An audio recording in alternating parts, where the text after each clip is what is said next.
Okay,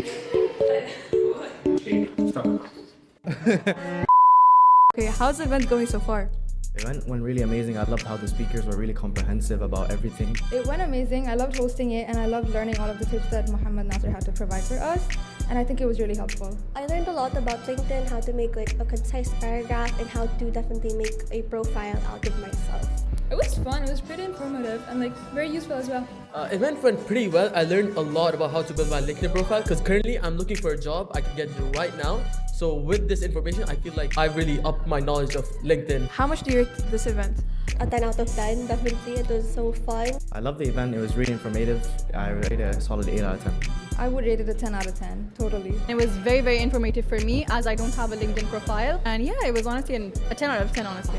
A 10. I met new people and like I didn't know what LinkedIn was, but now I know what LinkedIn is and I know how to make like an amazing profile on it. What was the event overall and what was it like putting up the event? It was a lot, getting everybody together in one place, putting things together. It was completely worth it. It went really well. I was really happy to see so many attendees who came here and learned a lot about LinkedIn. And yeah, it was really fun. It was amazing. I had a lot of fun and it was amazing preparing content to promote this event. And yeah, it's been really fun and informative. It was quite hectic, but we got it done. The goal was to have 200 registrations and we're able to hit that number, 200 registrations, and it's exciting to see. At the end of the day, the event today, seeing everyone here, interacting with all the students, made it worth it.